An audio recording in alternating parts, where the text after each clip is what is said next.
لا هذا بيبدأ الشوكيس الحين.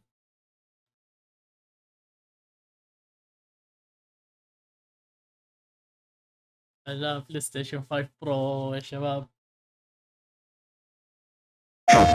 Hi, I'm Mark Cerny. I'm excited to be here to talk about the newest addition to our console lineup, PlayStation 5 Pro, and how it advances gaming technology. But first, I want to take just a minute to look at what we put in the original PlayStation 5 and how it delivers an exceptional gaming experience. When PS5 debuted in 2020, it brought a lot to the table. 8 Zen 2 CPU cores form the brains of PlayStation 5 and enable high-speed complex gameplay, with character counts reaching into the hundreds and frame rates that can be as high as 120 frames a second. PS5 has a powerful RDNA 2 GPU, which can render anything from intricate details to fantastic worlds with vast panoramas to explore. Ray tracing allows for dramatic visual improvements, including reflections off of water or glass, and the realism that comes from real-time global illumination. A custom SSD can load data at breathtaking speed, resulting in ultra-fast transitions between game worlds, and data streaming rates so high that traversal speeds are essentially unlimited. You okay? I'm working on it! Tempest 3D audio tech brings an unparalleled sense of immersion to the sound of the games. With audio so real, you may not even need to see the enemies to know exactly where they are. Finally, the DualSense controller has haptics that let you feel through your hands what your character is experiencing inside of the game. It's wonderful to see such variety and richness of game experiences. Creators have made amazing use of the hardware capabilities, but when I talk to them, I do hear about their desire for more graphics performance. The dreams of the developers are bigger than can be supported at 60 frames per second, and that leads to an aspect of modern gaming that we're all familiar with: graphics modes. It can be a difficult choice for players. Fidelity modes emphasize the visuals, typically through higher resolution rendering. These modes might also have enhanced detail or use more ray tracing. But the games only run at 30 frames per second. The visuals can be choppier and the controls less responsive. Performance modes emphasize frame rate and interactivity, typically choosing to run at 60 frames per second. Mainly by reducing the graphical detail until those frame rates can be achieved. When asked to decide on a mode, players are choosing performance about 3/4 of the time. Removing that decision, or at least narrowing that divide, is one of the key targets for PlayStation 5 Pro. We want to give players the graphics that the game creators aspire to, at the high frame rates that players typically prefer. To do that, PS5 Pro substantially improves over PlayStation 5 in 3 ways. Here's what we call عطنا. We made the GPU much larger and increased the speed of the memory it uses. The result is rendering that's up to 45% faster. Second, we made major upgrades to the ray tracing, taking a streamlined and accelerated approach that allows calculation of the rays at double or even triple the speeds of PlayStation 5. And finally, we added custom hardware for machine learning and an AI library called PlayStation Spectral Super Resolution, or PSSR for short. PSSR analyzes the game images pixel by pixel and can add an extraordinary amount of detail, which boosts the effective resolution of the games. Game creators are adding PS5 Pro support to new and existing titles, and with the big 3 involved, the results can be pretty amazing, with graphics showing something like fidelity levels of detail, but at double the frame rate. Here's The Last of Us Part 2 running on PS5 Pro. It has huge amounts of detail and targets a super smooth 60 frames per second. Let's compare this to the fidelity mode on PS5, which is only running at 30 frames per second and is therefore much choppier.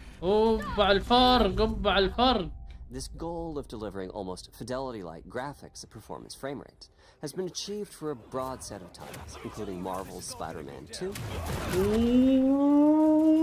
and Ratchet & Clank Rift Apart, we can see that PS5 Pro is close to doubling the power of PlayStation 5.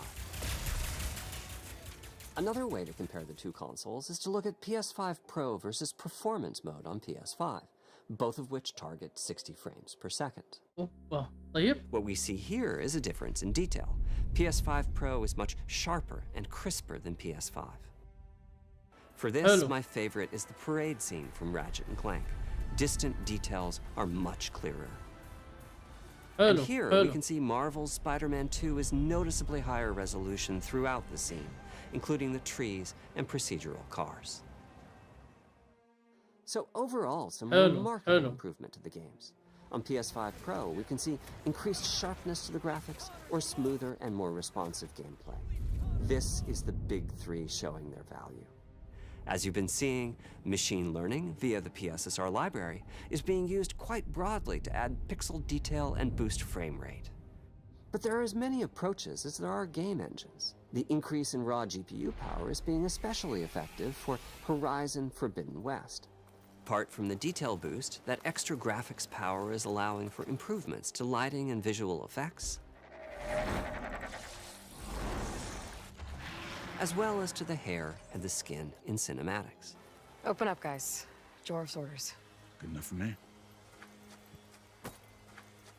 Ray tracing is finding broad usage as well, particularly when the games are focused on higher frame rates. The faster hardware in PS5 Pro can make a real difference, allowing Gran Turismo 7 to add ray-traced reflections between the cars in gameplay, while continuing to support their targeted 60 frames per second. That boost in ray tracing is also delivering big wins for Hogwarts Legacy, allowing not only for better reflections and a greater variety of reflective surfaces, but also for further realism in the casting of shadows.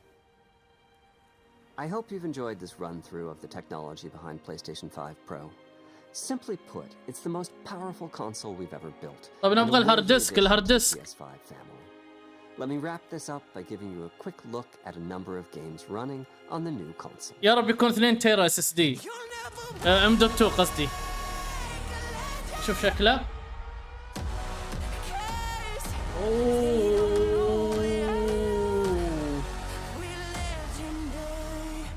نفس اللي بالتسريب بالضبط.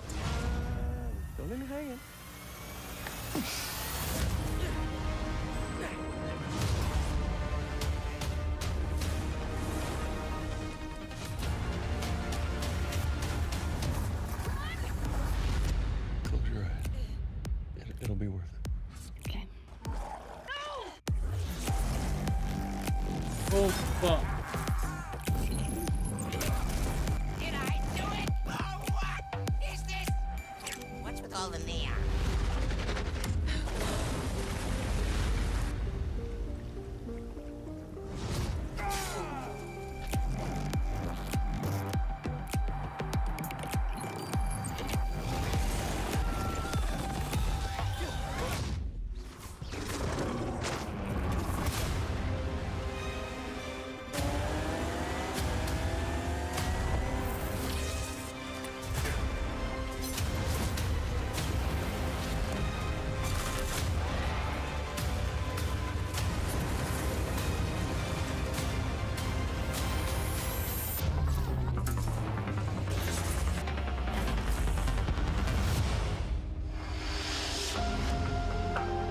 اوه 699 كم تقريبا؟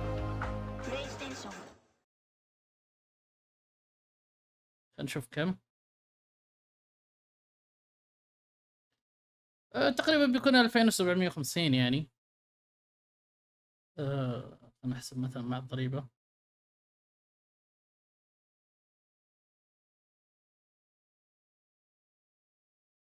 آه 3000 ريال. تقريبا راح يكون 3000 ريال. طبعا خلص الشوكيس. صراحة كان كويس.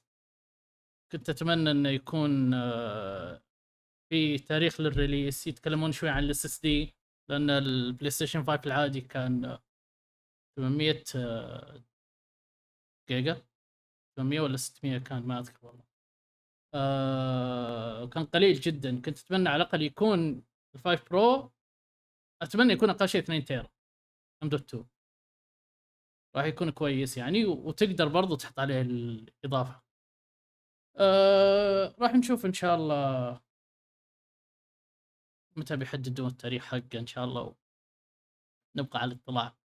يلا سلام.